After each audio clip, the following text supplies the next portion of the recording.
Oh, hi there. How are you doing? Today's discussion, and I'm curious about it. I'm curious about what you think. So I'm going to be looking for comments after this. Today's discussion will be on triggers. Triggers, your triggers. Before I get started, I'd like to say thank you for subscribing to my channel. It's been a pleasure. It's a pleasure to be able to give you little bits of thoughts and things that I think of and little perspectives of what I can put on them as far as spins and stories and what have you. All right, if you haven't already, I'd like to invite you to subscribe. It's very simple. My finger just went to the right-hand corner there, automatically. Hit the subscribe button, and then hit the bell notification, the black bell. It'll notify you about all the videos that I put through.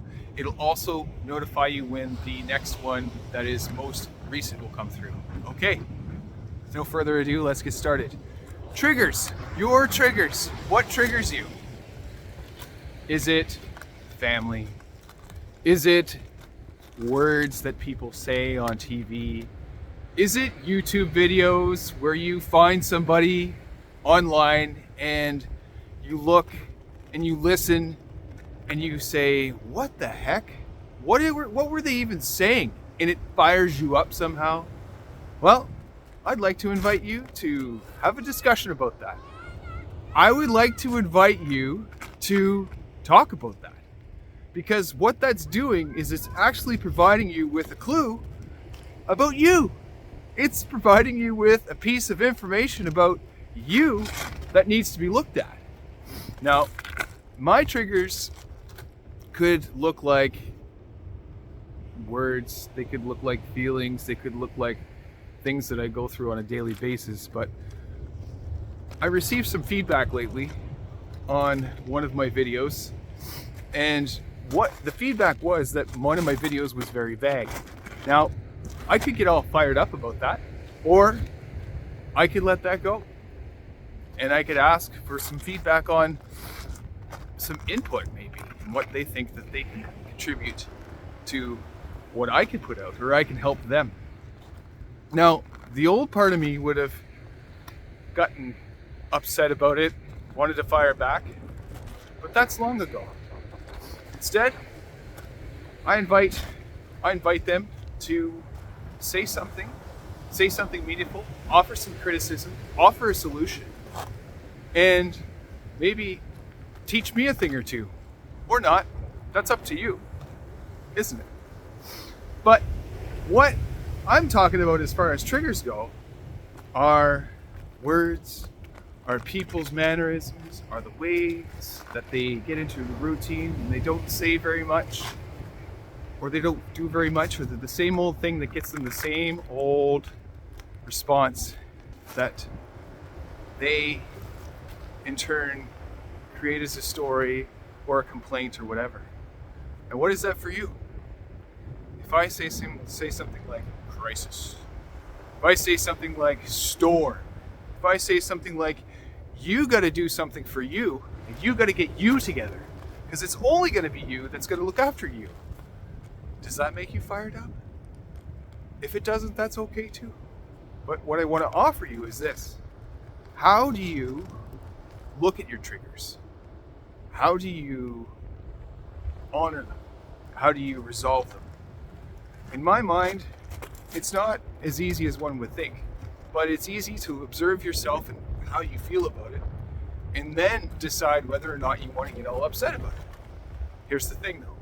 Does it really do anything to get upset about it for a long period of time? No. Maybe. Yes. In my opinion, it doesn't, because all you're doing is getting your own system fired up into a sympathetic state, which works you into a stress. And then there you go, hacking away at yourself again. What is this hacking away, Jesse? Well, if this is your first video that you've seen of me and you haven't watched any of the other ones, I'd like to invite you to watch those too. But hack is simple. It is, if you're not getting your daily dose of dopamine, oxytocin, serotonin, endorphins, then you're hacking. You're doing the exact opposite. You're doing one or the other. You are running the histamine, the adrenaline, and the cortisol, which is trying to put your body at a homeostasis, which is what it's supposed to do anyway. But it does that in tune by taking calcium from parts of your body and putting it in pain points. That's where I come in. That's where I come in to help you. That's where I come in to talk you through it. Because you see, some of you, like myself, have been doing it for a long time. And you continue to do it. And then when you see videos like this, you still do it, don't you? Let's try and do something about it. Why don't you reach out, send me a comment, talk to me about it? I'm game to have the discussion. But I want to help you. And it's possible that you're going to help me too. This will be a two-way street. But where I can help you makes me feel really good. And what that does, if I can help you and it makes you feel good, it's a win-win, isn't it? So your triggers are things that show up, and there's parts of you that need to be healed, and they're based on different little micro traumas or traumas, or even parts of you that have been injured in some sort of feelings hurt, trauma that you endured as you went through life, and it's showing up, and it comes across as, am I loving myself enough? I need to look after this because this is coming up. This is coming up to be looked at. Do I look at it, or do I flick it like Tinder and swipe next and suppress it again? Because let's be honest, if you do that, it's going to come back again, possibly bigger. It's going to come back until you look at it, until you really have a good look at it. Your triggers are your emotional response. They are based on your beliefs. They are based on deep beliefs that are formed in wounds or because of wounds. So if you run the belief, what happens is it brings up an emotion, energy in motion, which then requires a thought around that. The thought goes to an action. And when you take action, well, before that actually is you make a decision. So the decision becomes the physical part of your thought. So it comes outside of your body. It's now something that you look at outside of your body. So the decision that requires an action, and the action ends up with a result. Now the result of the outcome, whatever that was. So that's a whole process. That is a whole process. Now, if your thoughts are based upon your reactions and your beliefs, and you can control how you react, this is a trigger. Trigger alert. If you can control the way you act, then that's all about you, isn't it? If you can control the way you act and how you react, then you're going to be able to control those feelings the next time they happen similarly. And then they don't become something that you react to the next time. And if you don't react to it the next time, then guess what? You've grown, haven't you?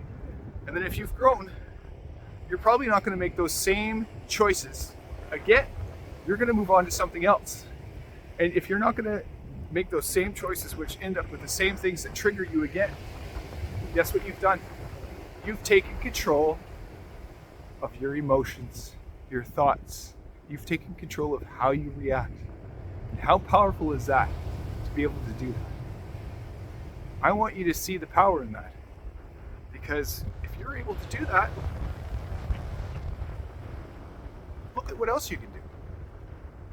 You can do so many things. All right. I'm going to leave it there for today. I'd love to hear your comments on this. I'd love to hear what you think, because there are parts of this conversation that I've had with you so far that need to be filled in. let's have those conversations. Let's talk about it. And there will probably be a part 2, part 3, part 4, part 5 to this video as time moves on. Until next time, this is Jesse. Have fun. Fun is the spice of life.